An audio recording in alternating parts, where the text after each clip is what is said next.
دوسرے شہروں میں بھی جہاں جہاں ہماری ورکشاپ ہیں. خاص طور پر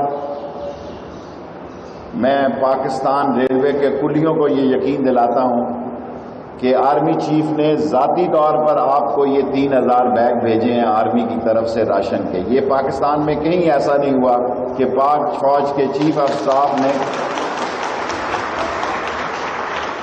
حالانکہ انہیں یہ بات پسند نہیں ہے کہ یہ میں بات ٹی وی پہ کہوں، اور انہوں نے مجھے پیغام بھی بھجوایا ہے کہ یہ بات مناسب نہیں لگتی، لیکن میں سمجھتا ہوں کہ اچھے کام کی تعریف ہونی چاہیے. یہ اللہ کے نبی صلی اللہ علیہ وسلم کا حکم ہے. اور 12,000 روپیہ ہر کلی کو ملے گا، ہر کلی کو ملے گا، یہ میرا وعدہ ہے آپ سے. اور میں آلریڈی ہم ٹی ایل اے کے ملازمین کو کنفرم کر رہے ہیں. یہ کورونا آ گیا، ورنہ ہم اس جون سے پہلے تمام ٹی ایل اے ملازمین کو ہم کنفرم کر دیں گے انشاءاللہ.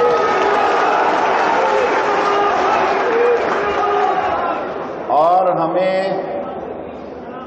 یہ لوگ جو تانے دیتے تھے، سیاسی بات میں جب یہ چلے جائیں گے آفیشیل پھر میں آپ سے بعد میں کر لوں گا، کیونکہ یونیفارم کی موجودگی میں سیاسی بات کرنا مناسب نہیں ہے. گیلانی صاحب کو تو میں نے تیار کر لیا ہے، وہ بیٹھے رہتے ہیں، کوئی سیاسی بات بھی ہو تو خیر ہے. لیکن پاک آرمی کے لوگ اور دوسرے سروسز کے لوگ ہیں. میں صرف ایک بات آپ سے عرض کرنا چاہتا ہوں کہ آخری دنوں میں ہم نے جو 2,65,000 پیسنجر اٹھائے ہیں آخری راتوں میں، اگر ہم نے وہ کراچی سے نہ اٹھائے ہوتے تو لوگ کراچی کی سڑکوں پہ ایڑیاں رگڑ کے اسی طرح مر جاتے جس طرح آج ہندوستان میں مر رہے ہیں.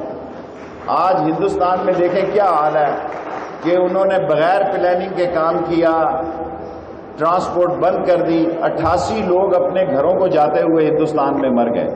اور الحمدللہ وہ ہم نے لاک ڈاؤن پہ پورا عمل کیا، لیکن آدھا گھنٹہ 1.5 گھنٹہ لیٹ کر کے ہم نے 20 ٹرینیں اور نکال دی، جس میں تمام لوگوں کو ہم نے اپنے گھروں تک پہنچایا. اب 25 تاریخ گیلانی صاحب نے اور 1 تاریخ ہم نے دونوں نے فیصلہ کیا یا 25 کو ٹرین چلائیں گے یا پہلی کو چلائیں گے، لیکن لاک ڈاؤن کا ختم ہونا ضروری ہے، کیونکہ اگر پیسنجرز نے آنا ہے تو کم از کم ٹرانسپورٹ اس کو اسٹیشن تک لے کر آئے. اور خاص طور پر کراچی اور لاہور میں ہم یہ بھی انتظامات کر رہے ہیں کہ لوگوں کو ان کے گھر میں ٹکٹ پہنچائیں. کل یہ میں بات میٹنگ میں کرنا بھول گیا، اگلے ہفتے کی میٹنگ میں کروں گا. ہمارے پاس بہت سٹاف ہے، لوگ آن لائن ٹکٹ لیتے ہیں آج کل 60%، لیکن جو 40% اور لوگ ہیں ہم ان کو گھروں میں بھی ٹکٹ پہنچا سکتے ہیں. صرف حکومت کی طرف سے اجازت کی دیر ہے، اور یہ عمران خان صاحب کی خصوصی ہدایت پر، وزیر اعظم پاکستان کی ہدایت پر، کیونکہ میں ان کی سوچ کا حامی ہوں کہ لاک ڈاؤن ایسا ہو کہ لوگ بھوک سے مرے بھی نہ. اور میں ایک بات کل بھی کہی ہے میڈیا میں، آج بھی کہتا ہوں، غریب آدمی کا مسئلہ اتنا نہیں رہا اسے سڑک سے یا اس کے پڑوس سے یا اس کے گاؤں میں یا اس کے محلے میں اس کو راشن مل رہا ہے. اصل مسئلہ سفید پوش متوسط طبقے کا ہے. اصل مسئلہ اس کا ہے جو کسی سے مانگ نہیں سکتا، ہاتھ نہیں پھیلا سکتا، اور جس کے پاس کوئی روزگار نہیں ہے، جو غیرت مند ہے،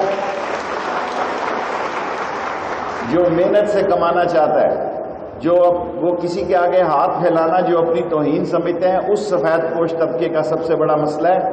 پاکستان میں کورونا اللہ کے فضل سے کنٹرول ہے.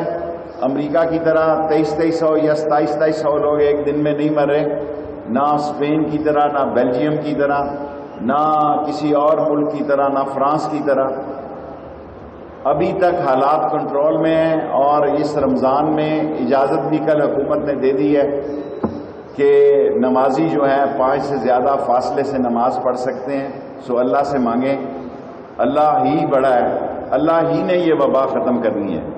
اللہ ہی کی طرف سے اگر ہم سے کوئی غلطیاں کوتاہیاں ہوئی ہیں تو اللہ نے معاف کرنا ہے، اور پاکستان پر اللہ نے خاص کرم کرنا ہے. اور میرا دل کہہ رہا ہے کہ کورونا پاکستان میں کنٹرول ہوگا اور یہاں وہ تباہی نہیں پھیلائے گا جو یورپ میں پھیلتے ہیں انشاءاللہ.